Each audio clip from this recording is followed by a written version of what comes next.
Excuse me. Can I quit this podcast?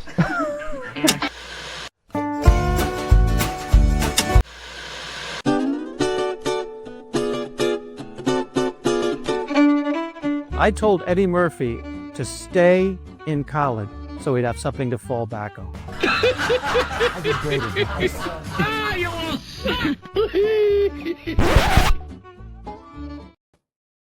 All right. You realize what you would have done to comedy if Murphy had taken your advice and went to Nassau Community College or Queensborough College. Or I think comedy history would have been changed had he taken my advice. Yeah. But you need something to fall back on.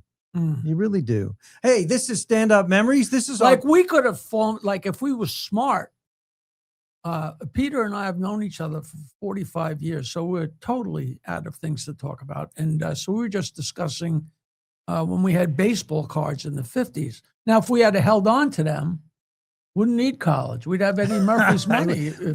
Absolutely. And we were actually talking about the gum more than we were talking about the cards. Hal Spear, the late comedian Hal Spear, had a joke about, what kind of gum is it when you drop it and it shatters? Yeah.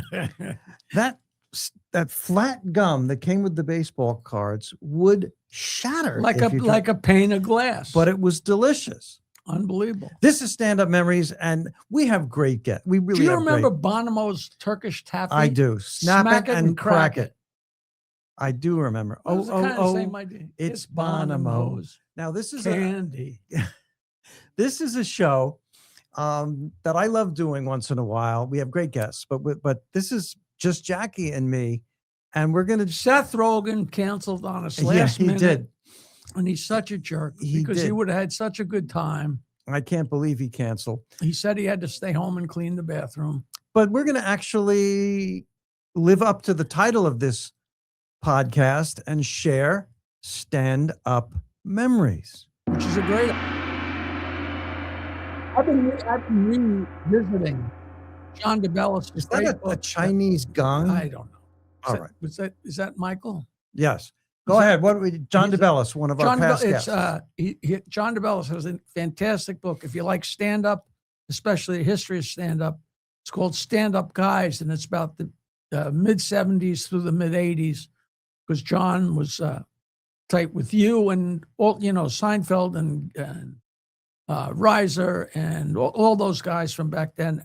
But it's just reading that just sends you off into your own memories of back then, which were just crazy, incredible, Yeah. I mean, when you're a comedian, you get wonderful memories and you get wonderful friends because there's a lot of downtime waiting to go on, and you bond with people. And everybody goes through the odd situations and the bad situations, and we all had them. We all still have them here and there.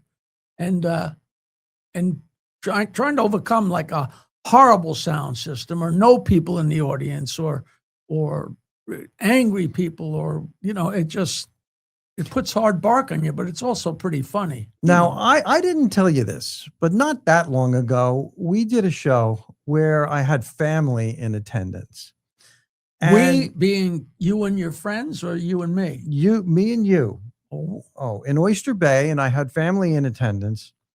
Both my brother and my niece came up to me after the show, having watched you, and they singled out how interesting and funny and deep the moment in your act when you take some time to talk about why you started out in comedy, coming out of the snow and trying to warm up inside.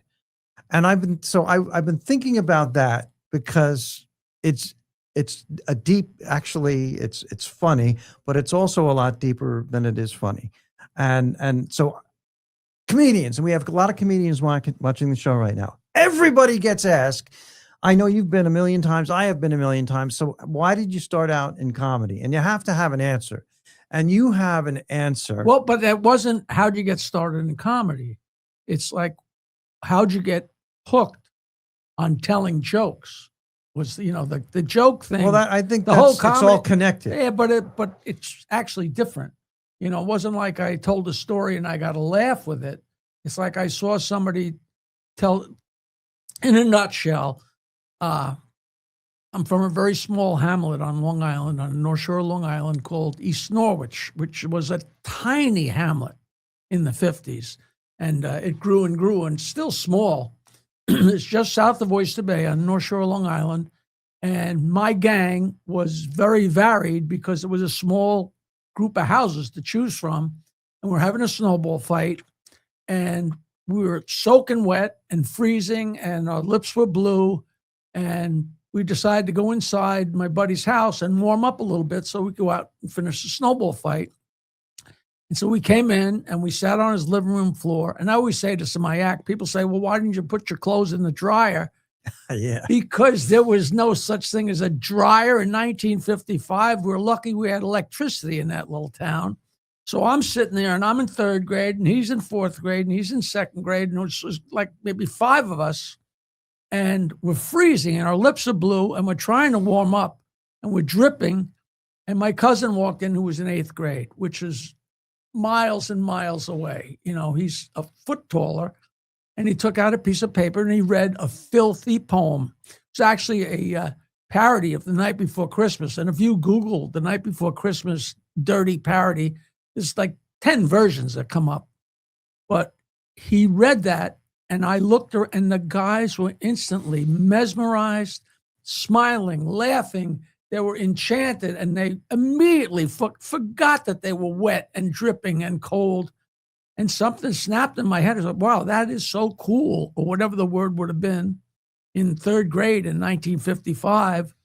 And ever since then, I've remembered just about every damn joke. They just stuck to me. And that's one of those things that came out after a certain amount of time on the Stern Show getting interviewed. They ask you the same questions. Eventually you realize you got to have an answer. Okay. You know? But I get it. You probably have you definitely have another answer for what drove you to your first comedy set. But that, I'm convinced, is the moment that you started on the path to stand-up comedy. Well, of course, Okay. as opposed to I'm going to go to the comic strip for this audition. Okay, good. Good. We went way back in your personal history. I wonder about my own now. Every comedian has an answer for why they started into stand-up comedy, and mine is clear to me. 11th grade, I got cast in Brigadoon, the spring show, the musical. I don't sing. I have no musical talent, but they cast me in the role of the funny best friend, and I had all the joke lines, and quite frankly, I stole the show. I've got all of my friends, the whole school and the whole community watching me for 4 nights. The feeling was, may I say it, orgasmic. Of course. And I wanted that feeling. And you've been chasing it ever I've been since. chasing that feeling virtually every night for the rest of my life. That's my answer. You know, there's a great comedian, Jimmy Brogan, who had a short answer to why did you start in stand-up comedy? I think I told you this. He goes, I started in stand-up comedy because when I was very, very young, I was scared by a serious person. Oh, I remember that's a great answer. But you know, you go back. Like I actually went to like a therapist for 6 months or something because I wanted to find out what is in your makeup that if you make somebody laugh, that makes you feel good. All right. And I never did get around to getting that questions up. But if you go back, okay, I'm sitting on the floor and we're freezing and my cousin comes in and does something and everybody laughs. And I think, what is it that made me feel that was cool? You know what I mean? It goes further. It's got to go back. I am going to say you something. can go deeper and deeper as you know. We have a lot of comedians who watch or listen to this podcast. And they have an answer when they're asked this question. But what most of us don't say, but what most of us understand on some level, is that we're in stand-up comedy because we had some tough times when we were very young. We developed low self-esteem. Laughter, when we're in control of it, makes you feel better, makes you feel valued. And I think that's part of it. But that's not a great answer to give to people when you. No, you know, And it's true, and I believe a lot of that is true, and it's for you everybody. got to be inside of it, you know. But if you can make people laugh, that is so valuable.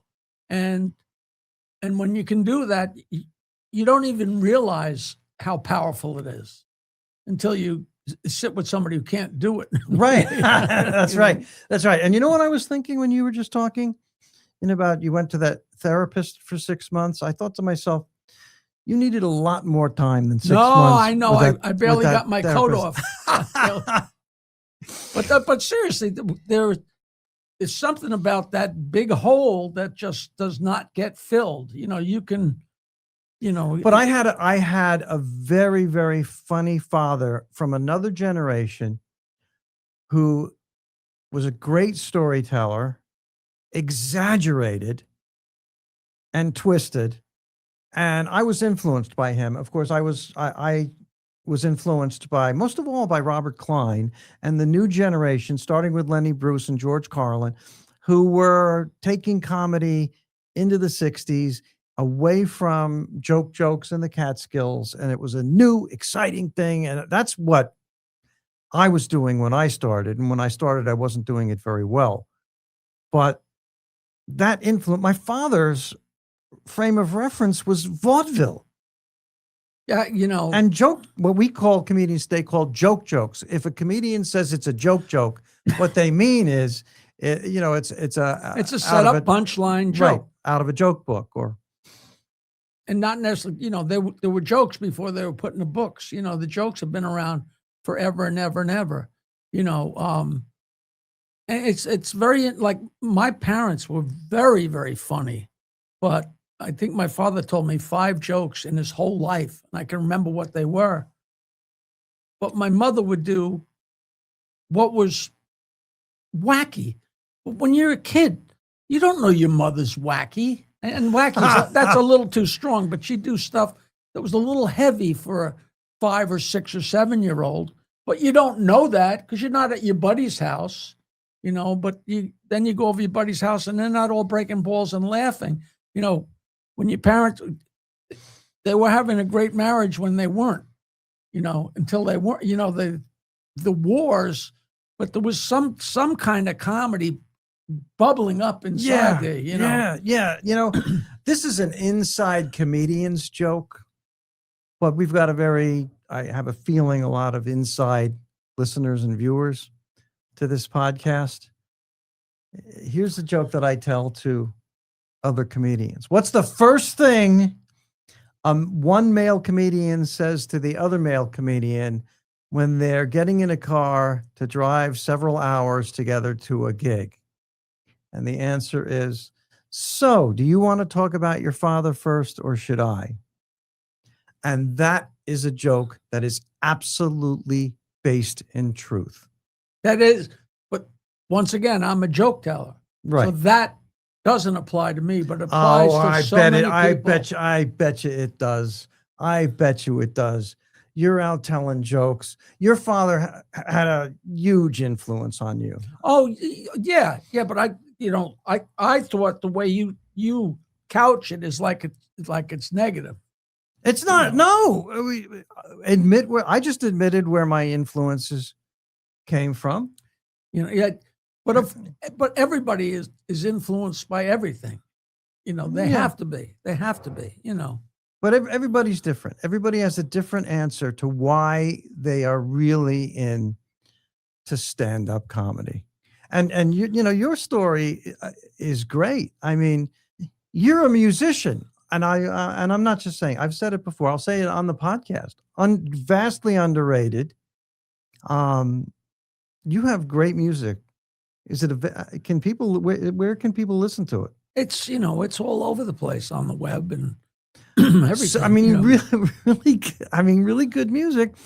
But I mean, and Jackie was in a band. But comedy and music and show business, it's very tough. And at some point, you make that decision. Well, I think I want to eat.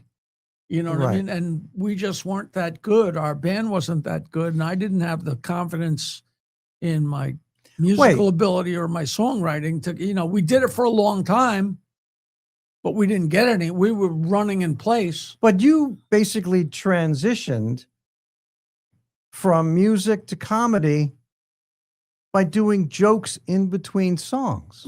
That's it. Just forever, in high school and then in college. And then when I came home to Long Island, the whole 70s, our band played our original songs and told jokes in between. And was an equal amount of both. I mean, the common thing people would say, do you tell jokes to make up for the songs? You just sing songs to make up for the jokes. And when the last band broke up, being in band is a tough road to hoe.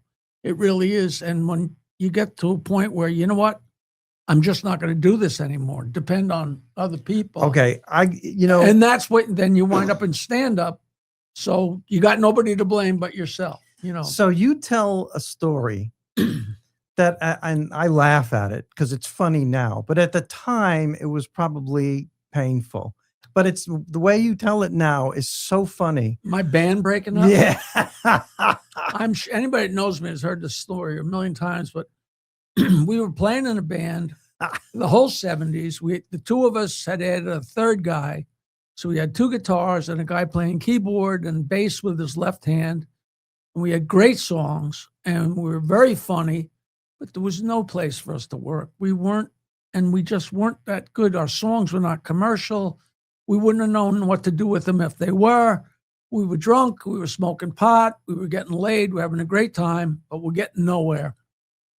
By the end of 1978, we were making the same money we'd been making 5 years earlier or something.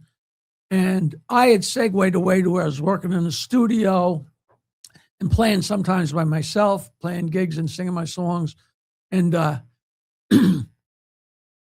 and we were pretty frustrated. And one night after the gig, I always say we're in the dressing room, but we're in the room where they put the boxes of beer, the back room. The old joke where, we had a dressing room, a coat and a nail, and the other two guys in the band said, Jackie, we decided that we're going to leave the band and start our own band. And I thought about it and I said, listen, you guys, not for nothing, but if there's three guys in a band and two of them leave to start their own band, that's kicking me out of the fucking band. I mean, come on, do the math, which is, and of course, to this day, those guys swear that didn't happen. And I swear it did.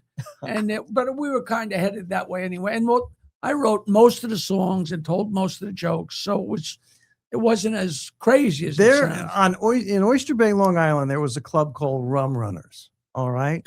And I used to go there and Jackie would be playing with his band. I hadn't even met Jackie yet, but I distinctly remember the band and I distinctly remember the guy, the loud guy, the very loud guy who told jokes in between the songs. And I think back to one of the things I remember about. There's like 200 people on the dance floor. I mean, it was a huge place and it was very hot and there were lots of beautiful women there. And quite frankly, that's what I was there for. No offense. And they were Oyster Bay girls, so they were drunk, which makes things a little bit more greased. I've never told this on the podcast, but it is quintessential me. Okay. And you were playing in the background, but I'm interested in meeting a beautiful woman at the bar. And I'm young and I'm insecure and shy and I don't have the guts to talk to women. So I was kind of like now. Kind of like now. And I'm pacing. I swear I'm pacing back and forth at the bar. And I can't bring myself to talk to a woman, pacing back and forth. And this one girl at the bar yells at me, for God's sake, make up your mind. Talk to somebody. Talk to somebody. Talk to me. I mean, and something else for some reason back then, a rum and Coke, which would have been my young person's drink, was $4. And no, maybe not even $4. $1. No, not $1. It was $1 to get in. We'd have 400 people. It was $1 to get in, and we got the door. We would get $400 in ones and fives. Yeah, but that's good money in those days. It was we thought we had robbed the bank. We'd go home and sit there like Scrooge McDuck throwing the money, you know. But just classic times, classic times. Well, please actually comment at standupmemories.com, or you can find us on Facebook. How much would a mixed drink, a rum and coke, for example, have been in the year 1978? That's a question. I would say $2 and $1 for a beer. That's what I was. Do you remember the Gold? There was a place called the Gold Coast in Glen Cove. It was $1 for all the beer or wine that you could drink. $1 to get in, and I can't even believe that. It's just not believable. And I guess there must be somebody around here. I recently had a rum and coke in my hometown, East Northport, here on Long Island. Let me guess. $14. 18. And I think that's pretty good, actually, in this day and age. Oh my God. Thank God I don't, we're turning into our grandparents. I wonder how much money I haven't had a drink in 25 years. I wonder how much money I have saved. It's like, that's defying, But are we turning into the type of older gentlemen who are remembering the old? I remember I would walk 3 miles to get a rum and coke for 45 Yeah, but for cents. the longest time, the subway was 5 cents, and a phone call was 5 cents, and the Midtown Tunnel was a quarter. We used to call it the Midtown Tunnel Reach when we're almost getting to the toll booth, and guys would pretend that they couldn't get into their pocket to get out a quarter. Jesus. Well, I got to tell you, this is true. We used to drive with the great Eddie Murphy from Long Island, New Jersey, to New Jersey for these one-nighters. And he, on the way back, when we had to pay the toll, he would fall asleep. He would fake falling asleep in the back seat so he didn't have to chip in probably 25 cents. Remember those days? Any excuse would do for anybody. And around 1980, when I first started doing one-nighters in New Jersey, the pay was $40 and a cheeseburger if the cook had time. Jeez, which was actually, that's like Mustache Pete's and Freddy's and those one-nighters. Like, geez, just crazy. So stuff. We drive so far. So far. So far. Once in a while, I'm driving in Jersey, and all of a sudden I get to Haskell, New Jersey. I'm like, I've been driving for 2 hours, and we used to go to Mustache Pete's in Haskell, New Jersey. Yeah. And we were thrilled.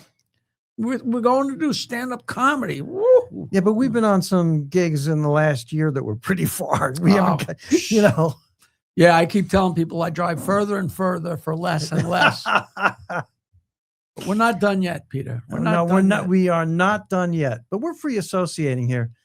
When I started out in comedy, I had a day job that was recommended to me by Jerry Seinfeld because he did it. And he had just reached a big milestone, which was quitting your day job and doing comedy full time. And he could pay for his studio apartment on the Upper West Side. And it was at a place called Steak and Brew. And were you a waiter at Steak and Brew? I was a waiter at Steak and Brew. And Jerry Seinfeld was the one who told me that this was available.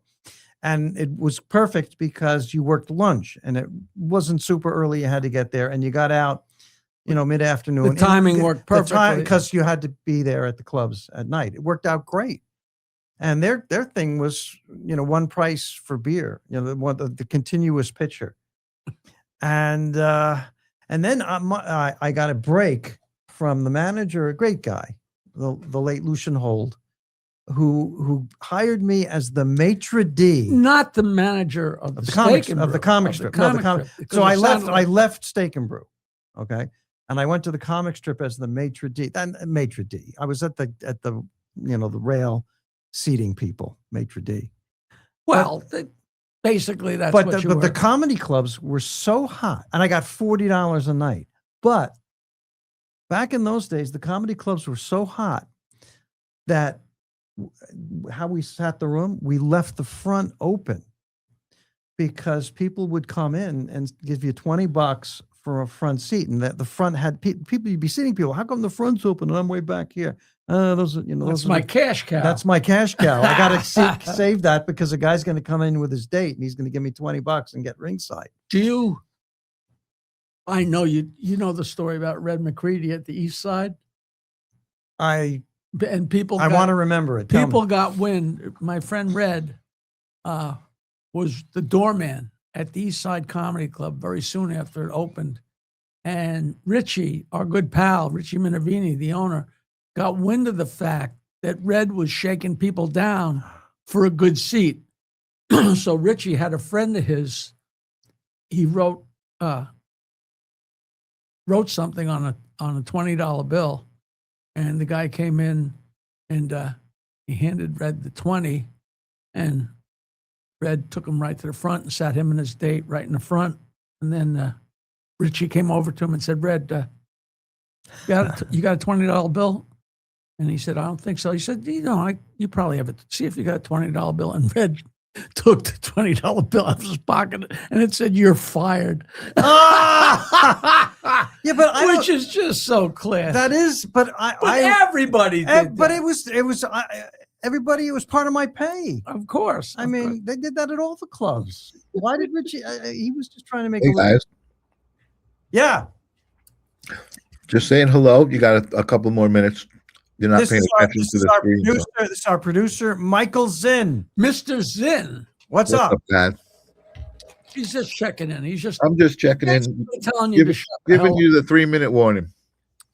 Because he doesn't trust us to wrap up in a timely manner, and he's right not to trust us. You absolutely should not trust us. So, you want to hear a story about being maitre d' at the comic strip? Because I also got spots out of that. I mean, I went on every night because I was there, and that was a big deal. So, I am a huge fan of Chevy Chase. I think he's extremely funny. I've always thought he was funny. I thought his movies were great. Okay, I'm a huge fan of Chevy Chase.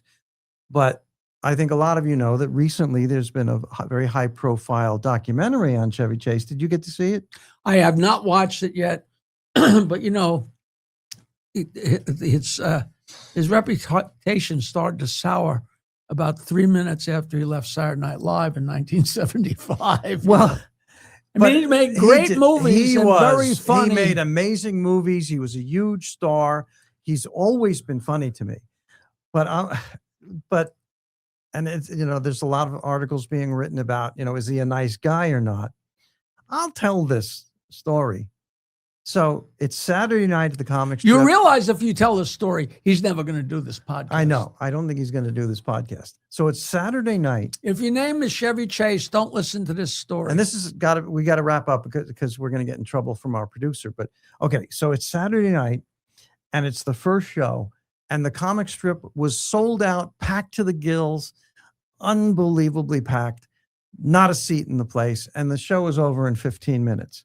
And Chevy Chase walks in alone, carrying, I'll never forget it, a Budweiser tall boy. Do you remember those extra tall Budweisers? Yeah. Not as well as I remember this story. Okay. All right. So let me tell the audience this. Go ahead. So he comes to the railing, which was actually a velvet rope, and he wants to, can I go in? And we know it's Chevy Chase, and Lucian, the manager, is, "Welcome, Chevy. It's so great that you're here. The show is going to be over in just a few minutes, and it's totally sold out, but we'll put you right. We're so thrilled to have you. Second show will be starting soon. We'll put you right down front. We're so great that you're here." Well, really being effusive. And Chevy Chase goes, "I want to go in now." Well, first of all, the show is almost over, and there's not a seat in the house. And Lucian is, not to mention how disruptive it's going to be. That would be, yeah. So Chevy asks several times. Lucian gives the same answer, saying, "Oh, we love that. I wish we could."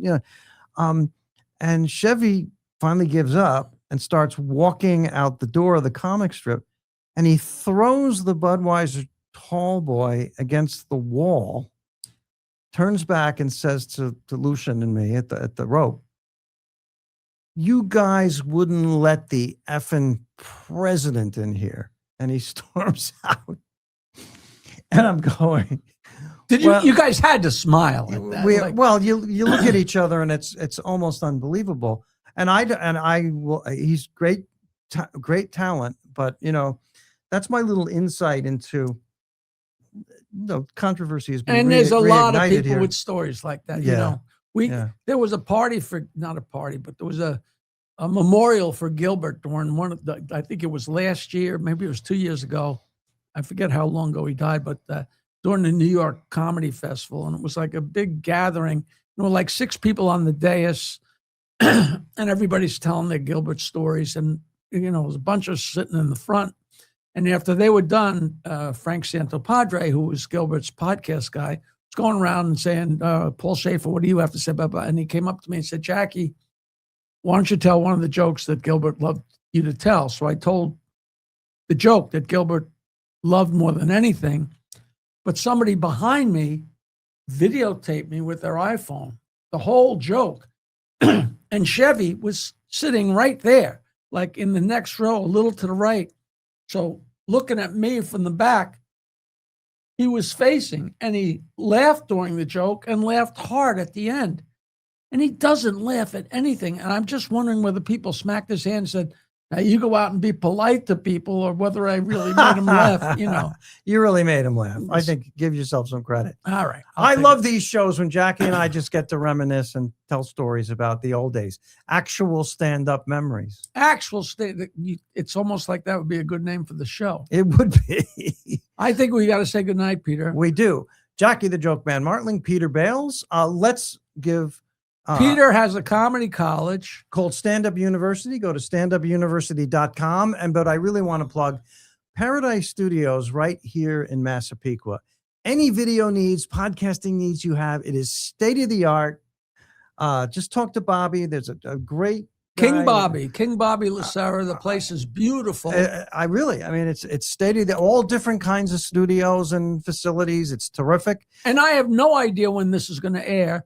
But Friday night, March 6th, both of us, right? Yeah. We're going to be at McGuire's Comedy Club in Bohemia, which is always a great, great time and a great, great show. So please come on out and bring your many questions about stand-up memories. I'll be opening the show, and Jackie will come on after me and bring it down. There you go. With any luck. So, Paradise Studios, we are on a wonderful network called Strong Island Television. Very cool. Very cool.